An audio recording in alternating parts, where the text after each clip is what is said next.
The meeting between Donald Trump and Volodymyr Zelensky started in the Oval Office of the White House, and now the first statements from the two leaders have already appeared. So in this episode, we will quickly break them down, analyze them, and put everything on the shelves, plus we'll add the reactions of Russians and Europeans to these first statements. Everything is happening quickly right now, so let's get started. My name is Alexei Pechi.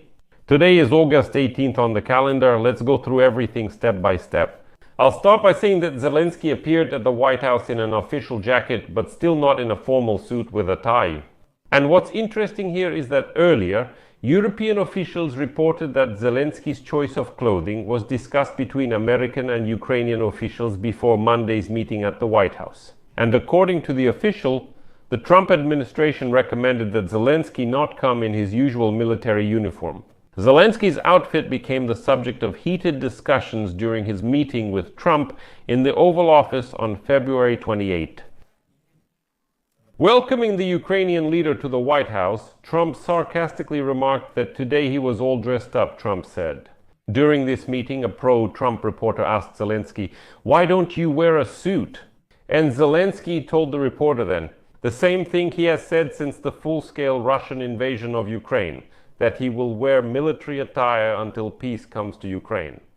And then, moving on, Trump said that when he welcomed Zelensky at the White House, he said that we love Ukrainians, but we also love Russians.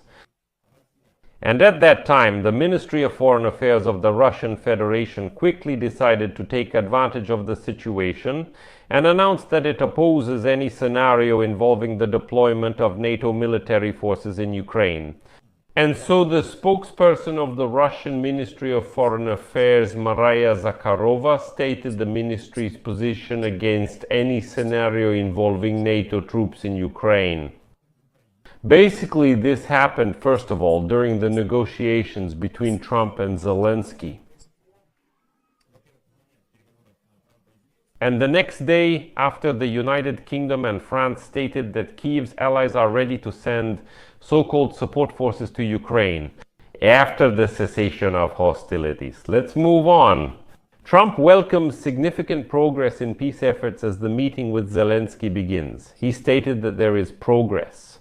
And then his quote, "We had a lot of good discussions and a lot of good negotiations, and I think there is progress, very significant progress in many ways. As you know, we recently had a good meeting with President Rossiya, and I think something may come out of it." Zelensky thanked Trump in response for his efforts to end the war and said that Trump made personal efforts to stop this bloody war. Then, the President of Ukraine, Volodymyr Zelensky, handed President Donald Trump a letter from the First Lady of Ukraine, which was addressed to Melania Trump. He said, "My wife, the First Lady of Ukraine, sent a letter, not for you, but for your wife." Let me remind you that earlier, the First Lady of the United States, Melania Trump, wrote a letter to dictator Putin, which Trump handed to Putin in Anchorage on Friday.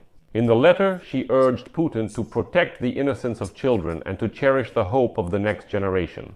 While Putin's war in Ukraine continues, the letter said, quote, "We must work to build a world where everyone has dignity so all can awaken in peace and the future is protected." A simple but profound idea, Mr. Putin, and I am sure you agree with it, is that the descendants of every generation begin their lives with a purity, an innocence that stands above geography, government, and ideology. And today, Trump has already commented on his wife's letter to Putin, stating that she loves children very much. Trump's quote, "She sees the grief of parents, the funerals you see on television, endless funerals. We want to see something different, not funerals. She would like all of this to end." And she says this very openly, very proudly, and with great sorrow, because so many people have died. After that, Trump stated that he considers a potential trilateral meeting as a reasonable chance to end the war. Next is his quote, "Today everything will work out well. We will have a trilateral summit, and I think when we do this, there will be a real chance to end the war." This refers to a meeting between Trump, Zelensky, and Putin. Later, responding to a question about Putin's demand to address the so-called root causes of the war, Trump, sitting next to Zelensky, said, "The war will end. When it will end, I can't tell you, but the war will end. And this gentleman wants it to end, and Vladimir Putin wants it to end. I think the whole world is tired of this, and we will put an end to it. Zelensky said that Ukraine needs a just and lasting peace after Russia's full-scale invasion. And Trump replied to him, "We will have that very lasting peace." After that, this is the most important, the key point. Trump stated that he does not rule out sending American troops to Ukraine as part of security guarantees. "We will inform you about this possibly later today," said Trump. His willingness to allow American troops to be stationed on Ukrainian territory could be a significant shift, as Ukraine considers security guarantees to be critically important for any possible peace agreement with Russia. Trump stated that Europe will take the lead in ensuring peace, but the United States will also be involved. "They are the first line of defense because they are there in Europe, but we're going to help them and we're going to be involved in this," said Trump. Trump stated that if a peace agreement is reached, it will hold. Quote, "I think if we can achieve peace, everything will work out." I have no doubt about that. After that, Trump stated that regardless of how today's meetings with Ukrainian President Volodymyr Zelensky and European leaders go, American support for Ukraine will remain. In particular, the reporter asked Trump, "Is this the end of American support for Ukraine? Is today's meeting an agreement or not?" Trump replied, "I can never say that. It's never the end of the road. People are being killed, and we want to stop it. So I wouldn't say it's the end of the road."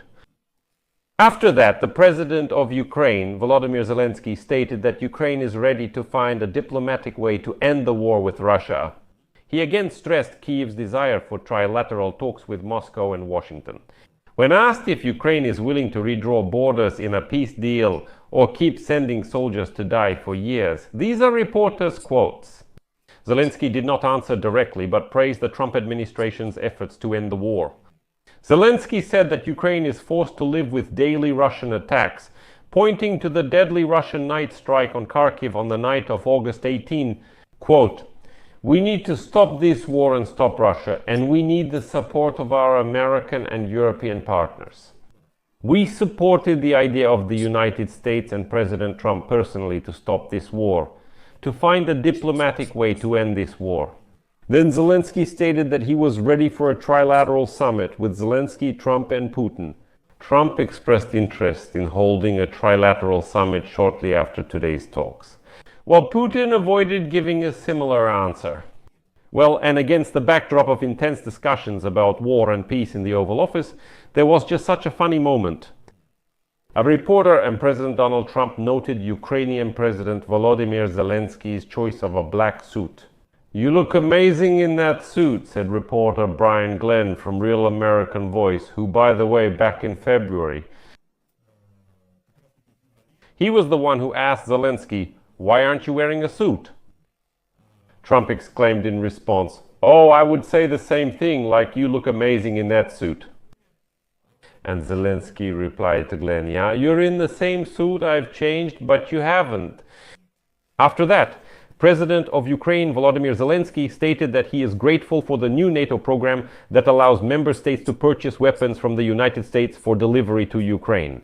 Quote, "We are grateful for this program and this opportunity. We are grateful to Europe, they are paying for it." United States President Donald Trump also praised the program, as it means that the United States is not giving anything directly to Ukraine, but is selling its military equipment to Ukraine's allies. Zelensky said that American weapons are crucial for Ukraine's defense. And as Zelensky says, no one in Europe has as many air defense systems as Patriot. We really need this. Then President Trump stated that he likes the idea of a ceasefire. However, he downplayed the significance of his earlier call for a ceasefire, instead advocating for a broader peace agreement. Quote from Trump, "I like the concept of a ceasefire. For one reason, because in that case, the killing of people would stop immediately, not in 2 weeks or a week or however long it would take. We're working on a peace agreement while they're fighting. They have to fight. I would like them to stop. But strategically, it might not be advantageous for one country or the other. I can also understand strategically why. But, one side or the other doesn't want that. there's a ceasefire, and they recover, and recover. And, maybe they don't want that. Well, that's a hint at the Russians, who don't want a ceasefire, but want a peace deal first. He also stated that he did not make any ceasefires in other conflicts that he claims to have resolved. Nevertheless, he praised his mediation efforts to achieve a ceasefire between India and Pakistan in May. Well, hinting that here are some examples, then Trump became sarcastic. He sarcastically remarked on the impossibility of holding elections during the war in Ukraine, after Zelensky stated that he was open to holding presidential elections. After the end of Russia's war against Ukraine, Zelensky stated next to Trump that it is impossible to hold elections while the war continues. And let me remind you, he has voiced this position more than once. Quote, "We need a ceasefire on land, in the sky, and at sea so people can hold democratic, open, and legal elections.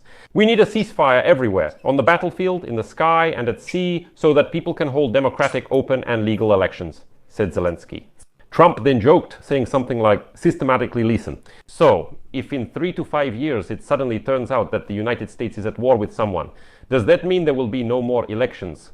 This joke refers to President Trump's second term ending in exactly 3 to 5 years. Trump says, "Oh, that's good," suggesting we might follow Vlad Zelensky and skip new presidential elections.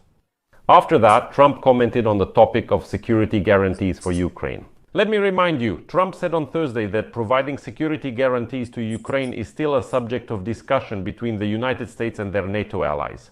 And today Trump said, "We will discuss this today, but we will provide them with very good protection, very good security." These security conditions could represent a compromise aimed at protecting Ukraine without allowing Ukraine to join NATO, a step that Russia has long warned it would not agree to. This is a special message. Trump's envoy, Steve Witkoff, compared these guarantees to Article 5 of the NATO Charter, offering protection like that given to NATO members but without Ukraine joining NATO. Then Trump stated that he plans to call Russian President Vladimir Putin immediately after today's talks at the White House with Zelensky and European leaders.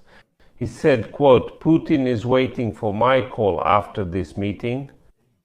We may or may not have trilateral meetings. If there is no trilateral meeting, the fighting will continue. And if there is, we have a good chance. I think if the trilateral meeting happens, we have a good chance maybe to put an end to this war," says Trump. Trump does not rule out possibly sending American troops. And now there is already some analysis suggesting that the fact that Trump did not rule out sending American troops to Ukraine to support peace in the future is a significant event. The role of the United States in the so-called security guarantees for Ukraine is at the center of today's talks at the White House. Trump said this issue will be discussed today. Well, although he stated that European countries will take the lead in providing security guarantees, his apparent openness to allowing American troops is truly a new development. And it's interesting that Trump was elected in part because of his promise not to involve American troops in foreign conflicts. And even some members of his own administration advocated for a significant reduction of the United States' role in Russia's war against Ukraine in terms of aid to Ukraine. Of course, Trump hasn't promised anything in his statements yet, but the fact that he hasn't ruled out this option may signal a change in his approach to ending Russia's war against Ukraine. Zelensky added that Ukraine needs all types of security guarantees. He says Ukraine mainly needs a strong army with weapons, personnel, training, and intelligence.